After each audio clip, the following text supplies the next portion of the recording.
FM News Talk 97.1. On-demand audio. It's insanely crazy at the table. We're going to have Madison Rising who's going to be hanging out with us for the next couple of segments as well. Grover Norquist is sitting in. Congresswoman Michele Bachmann just showed up wearing a lovely winter white. We're broadcasting live, Radio Row, CPAC 2012. Last year at this time we had... I had like 15,000 people at this table. But I'm going to talk to you about some of the issues that you've been dealing with and that we are all incredibly antsy about, especially with we have the Senate saying that, oh, we don't need a budget, and then we have the president promising more investments, which we all know are taxes, so on and so forth. We have Congresswoman Bachmann sitting down here in a minute. Grover Norquist is sitting with us right now. He is with the Americans for Tax Reform. The website is atr.org, just atr.org. Okay, I always want to put .com and spell everything out. It's good to see you here, and I was remarking to you just a little bit earlier that I've been enjoying playing Blame Norquist on Twitter because anytime anything happens, all of the Media Matters people and MSNBC want to blame Grover Norquist. So I go along with it because it's hysterical, but I'm so glad that you are joining me. What have you, so far, what are the biggest issues that you're looking at right now? Well, the other team spent all of last year trying to get a tax increase through, and the Republicans in the House and Senate said no. So we actually cut spending over the next decade, $2.5 trillion, rather than raise taxes. All we have to do now is do it again this year. Right. And the pressure is going to be very high from the left to try and get taxes raised and to keep pushing for more spending. The good news is because it's an election, I think it's going to be tougher for the Democrats to raise taxes this year. In the 50 states last year, 2011, only 5 raised taxes. Right. 45 states held the line, largely ones with Republican governors. But Illinois went crazy on taxes, Maryland, New York, only 5 raised taxes. We got to try and do that again this year. I hope this is something I'm really looking forward to getting control of Senate, keeping control of House, because that's where it's gonna come in. That's where it's gonna count. Yeah, we've got the House. I think we will take the Senate. Big question is whether we win the presidency. Right. And speaking of House races, Congresswoman Michele Bachmann has joined us. She's it's good to see you again here this year. She's looking for her volume on this. Congresswoman, it's good to see you. She's sitting here with Grover Norquist from Americans for Tax Reform. I'm so glad to see that you're going for re-election in the House of Representatives. That means we're going to continue having you as a warrior in Washington, D.C. You've done absolutely fantastic at the debates. I have to ask you for your opinion on the current presidential primary for the Republican side as it stands right now.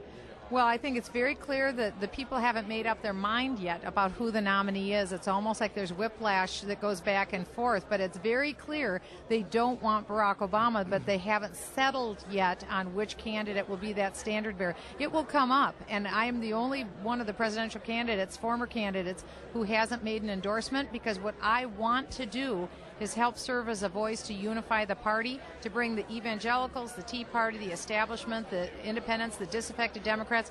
We have to come together because Obama can't have a second term. It can't happen. Right. And so we have to come together. That's really what my ultimate goal is. And you're right, the battle remains. And so I've laid everything on the line to run for president because of the battle.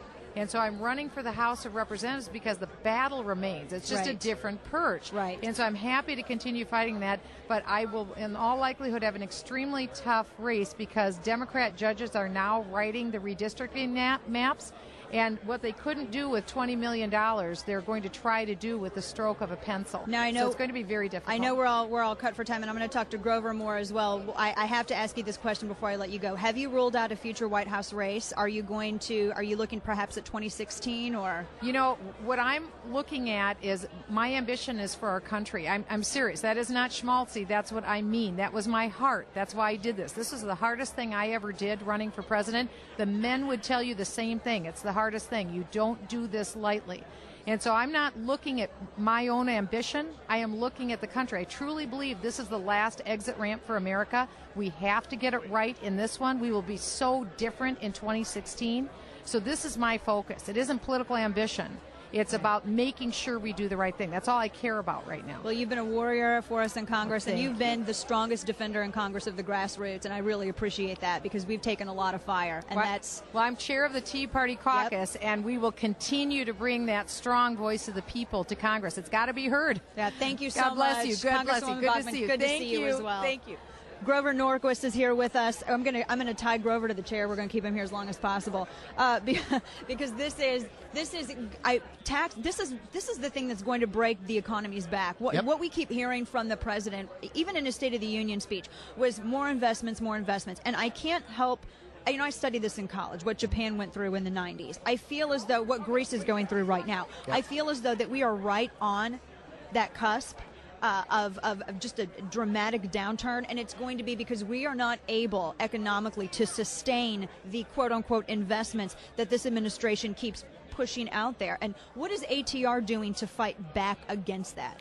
Two things. I think we need to remember there are two different fronts. There's Washington, D.C., and right now you have a president willing to veto anything useful, a House passing a lot of good legislation, and a Senate that's not doing anything. Harry Reid is doing nothing. They're not doing a budget. They're not passing legislation.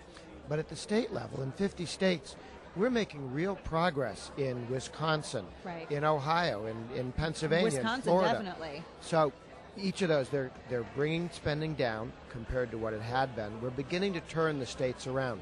So we have 50 examples. Some of them are examples what not to do. Illinois right. going in the wrong direction, but some, Texas, Wisconsin, moving in the right direction.